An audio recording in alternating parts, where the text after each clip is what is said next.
Assalamualaikum warahmatullahi wabarakatuh. Alhamdulillahirrabbilalamin. Ketemu lagi dengan Dinda Huelbaria. Sekarang di episode yang kelima masih di segmen tentang pernikahan. Nah, kali ini masih ada pertanyaan dari teman-teman semuanya. Salah satu di antaranya adalah hal apa saja yang membuat istri kecewa dengan suami? Wah, Masya Allah ya.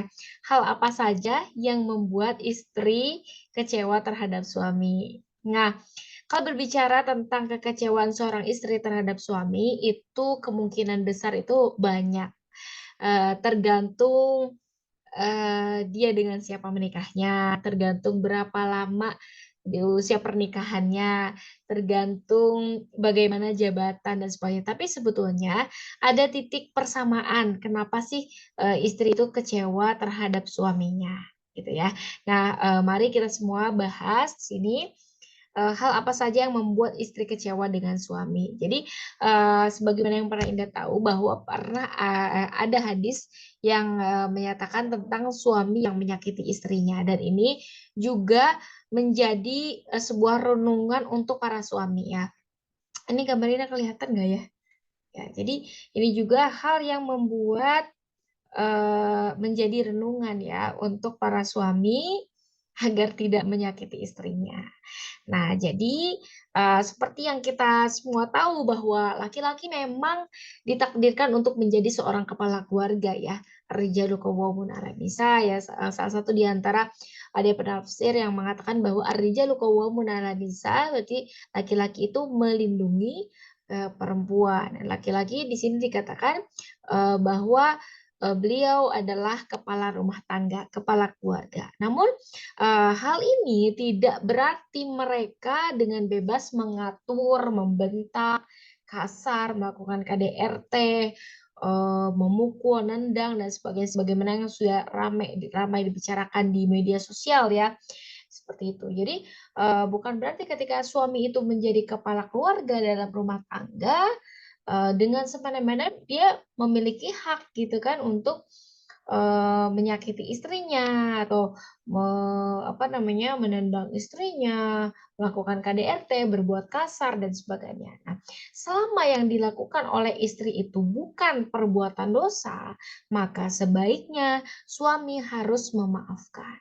Ya, bagaimanapun tidak ada istri yang sempurna di dunia ini. Kalau suami Bapak Ibu semua, suami kita, suami saya gitu ya, menuntut kesempurnaan dalam diri istrinya, yuk kita sama-sama berkaca. Yuk kita sama-sama evaluasi, kontrol terhadap diri kita. Apakah kita sudah menjadi sesempurna sebagaimana yang apa, yang ketika kita menginginkan sesuatu terhadap orang lain, kita menuntut sempurna kepada istri kita. Apakah kita sudah sempurna menjadi suami? Tuh kan, kita menuntut kesempurnaan dari suami, tapi ternyata kita juga sama-sama nggak sempurna gitu ya. Nah, dan ini tidak baik ya kalau hanya mengingat keburukan yang pernah dilakukan oleh istri. Taruhlah istri pernah melakukan keburukan, terus-terusan gitu suami mengingat keburukan istri ataupun, suami mengingat keburukan istri mengingat keburukan suami. Nah, di sini ya, seorang istri adalah anak ya, istri adalah anak yang rela meninggalkan rumah orang tuanya dan bersedia hidup dengan suaminya. Maka selayaknya suaminya harus senantiasa memahami bagaimana posisi istri tersebut, bagaimana, harusnya bersikap kepada istri tersebut. Gitu ya, jangan sampai meminta, meminang, menikahi istrinya, kemudian pindah ke rumah dia, kemudian dia malah sakiti. Padahal orang tuanya sudah membesarkan dia sampai kuliah, sampai kerja, misalkan sampai betul-betul sukses, kemudian tiba-tiba menikah denganmu atau menikah dengan seorang suami, kemudian kamu yang menjadi suami atau bapak ibu semua yang menjadi suami, eee, malah menyakiti, malah menghilangkan dunianya, malah membuat dia durhaka kepada orang tuanya dan sebagainya. Oh, nauzubillah ya, sebisa mungkin itu hindari. Nah, di sini maka haram hukumnya jika seorang suami membuat istrinya menangis tanpa hak dan menyakiti istri. ya. Hal tersebut sudah jelas ada di dalam Al-Quran dan di dalam hadisnya. Jika suami berbuat zolim kepada istrinya, maka dia telah melakukan dosa yang amat besar dan tubuhnya eh, tidak lagi eh, tidak lagi diharamkan dari api neraka. Jadi dalam artian dia eh, halal masuk neraka gitu ya. Nah, maka di sini kita selayaknya sebagai pasangan di rumah tangga agar apa? Agar senantiasa saling memahami bagaimana kekurangan masing-masing. Di manakah sisi kita yang bisa melengkapi gitu ya. Kalau kalau kita sebagai istri banyak kekurangannya, maka kita fokus terhadap kelebihan yang kita miliki, kemudian kita kalau kita tidak bisa menutupi kekurangan kita, maka jadikanlah kelebihan kita untuk menutupi kekurangan pasangan kita. Nah, jadilah kita pemaaf dan jadilah kita peminta maaf gitu ya kepada suami kita pun suami juga kepada kita sebagai istri gitu kan. Nah, sebetulnya perempuan ini adalah sosok yang sangat istimewa dan di mana perempuan ini begitu tegar, mandiri, bisa melakukan banyak hal gitu kan. Ketika istri dia memiliki peran sebagai istri, anak-anak, istri, ibu, menantu.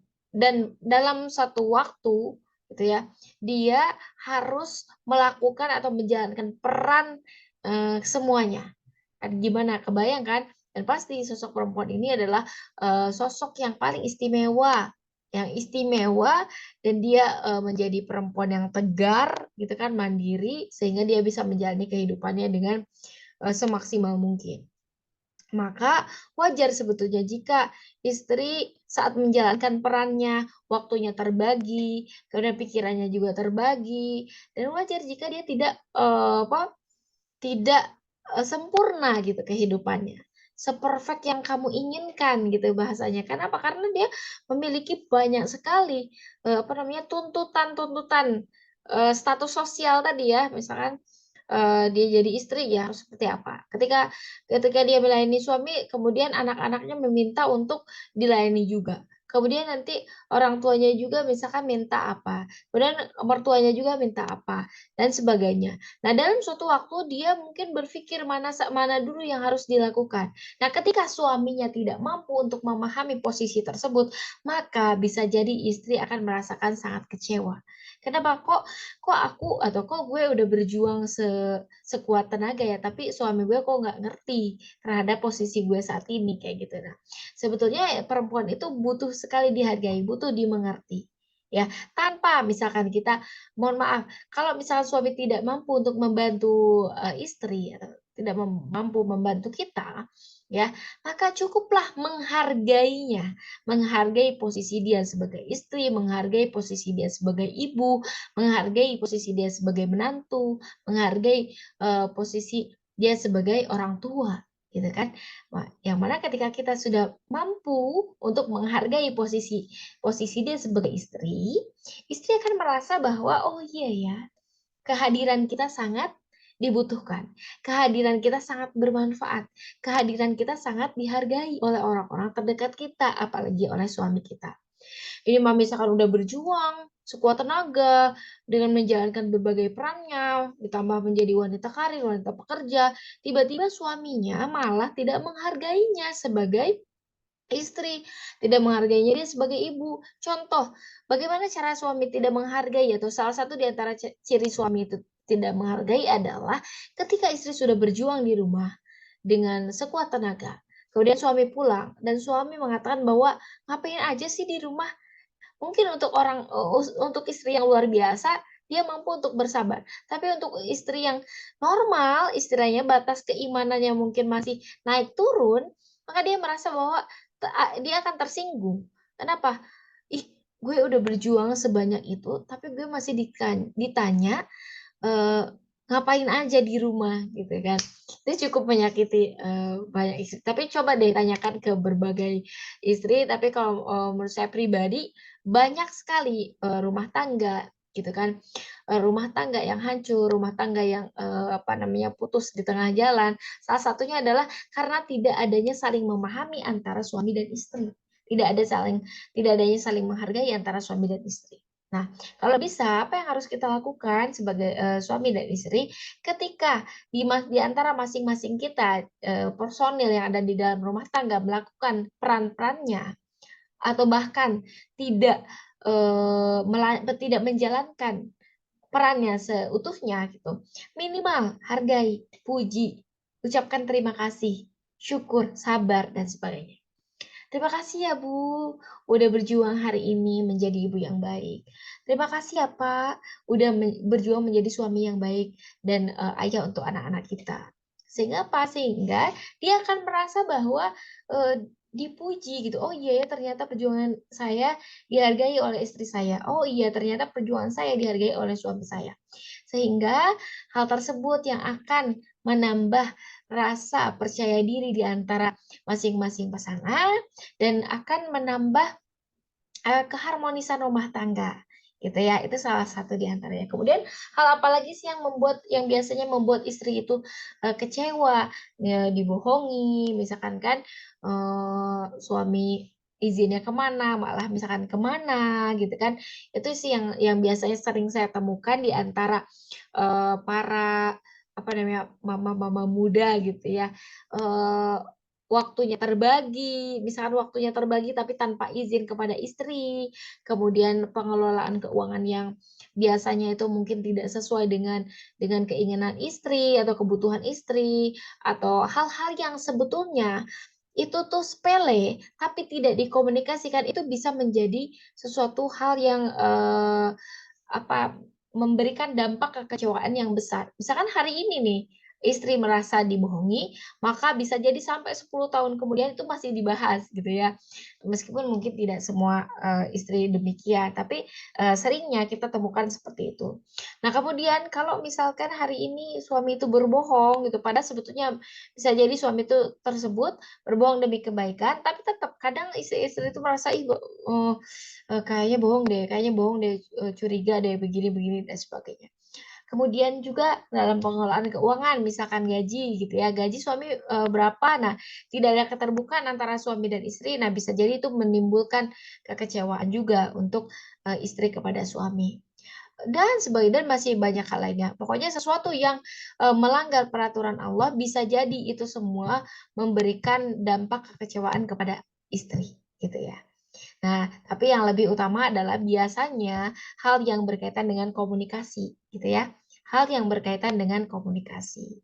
Segala sesuatu yang tidak dikomunikasikan terkadang memberikan dampak negatif dan terkadang juga menimbulkan kesalahpahaman antara pasangan. Kemudian dipendam, dipendam, dipendam sampai akhirnya nanti jadi bom waktu dan meledak pada saatnya.